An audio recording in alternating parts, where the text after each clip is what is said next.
बात तो सच है मगर बात है रुसवाई की। गाइस ये लोग आपस में डिसाइड कर रहे होते हैं कि हम निहाल का बच्चा कैसे मारे। वहाँ पर जवार शाह की बड़ी बहन कहती है मैं शबाब की माँ के घर जाऊंगी, वहाँ पर जैसे ही निहाल सीढ़ियाँ उतर रही होगी मैं उसे धक्का दे दूंगी और वो जैसे ही गिरेगी उसका बच्चा मर जाएगा।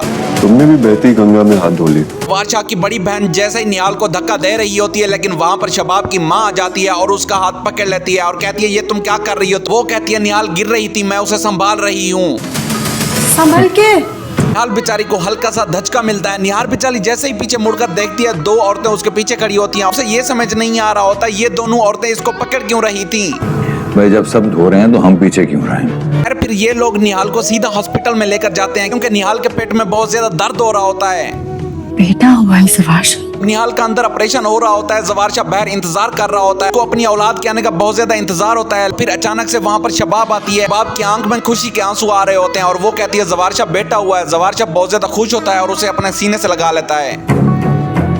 जवार शाह शबाब से बोलता है अल्लाह ने हमारी सुन ली है, जिस बेटे का मुझे बरसों से इंतजार था आखिर अल्लाह ने हम पर करम कर दिया है। इस फूल के आने से शबाब जवार शाह से बोलती है इस फूल के आने से मुझे इतनी ज्यादा खुशी हो रही है, मुझे ऐसे लग रहा है ये मेरी खुद की बेटी है और मुझे इतना ज्यादा फील कभी नहीं हुआ जितनी आज मुझे खुशी हो रही है। पूरा घर महक रहा है। शबाब आती है निहाल से उसका बेटा लेकर चली जाती है और कहती है मैं इसे अभी अपने घर लेकर जा रही हूँ। हमें औलाद हुई।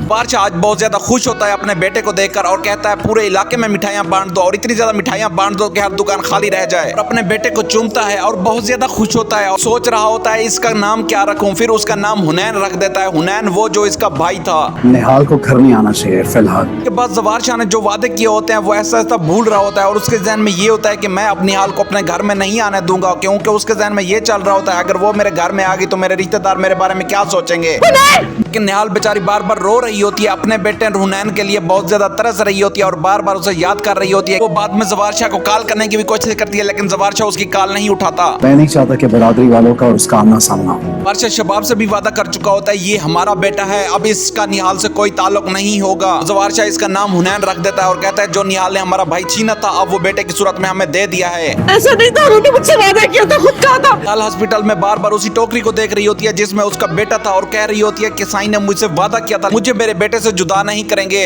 अच्छा निहाल बेचारी बीमार पड़ी होती है लेकिन बार बार उठने की कोशिश करती है और कहती है मेरा बेटा यहाँ से बाहर ना ले जाएं वो लोग। निहाल बेचारी वहीं पर रोती तड़पती बेहोश हो जाती है और डॉक्टर उसे आकर दवाई लिख देते हैं। सब कुछ बदल गया जवार शाह। निहाल फिर अगले ही दिन तैयार होकर जवार शाह के पास जाना चाहती होती है लेकिन जवार शाह इनकार कर देता है और कहता है निहाल का अब मेरे से कोई ताल्लुक नहीं है, वो मेरे घर में ना आया करे। मैं कसम खाता हूँ। दूसरी साइड पर जो शबाब है वो बहुत ज्यादा चालाक हो रहा है। वो जवार शाह से बच्चे की कसम ले लेती है कि अब निहाल यहाँ पर नहीं आएगी। निहाल इस घर में कभी नहीं आएगी। और जब वादा कर देता है कि अब निहाल यहाँ पर नहीं आएगी तो वो पीछे बच्चे के साथ बहुत ज्यादा खुश होती नजर आती है। जवार शाह दिल ही दिल में परेशान होता नजर आ रहा होता है क्योंकि उसने निहाल से वादा किया था कि मैं उसको उसके बच्चे से कभी जुदा नहीं करूंगा, लेकिन अभी वो बहुत मजबूर नजर आ रहा होता है। अगर आपको हमारी वीडियो अच्छी लगती है तो काइंडली लाइक एंड सब्सक्राइब जरूर किया करें।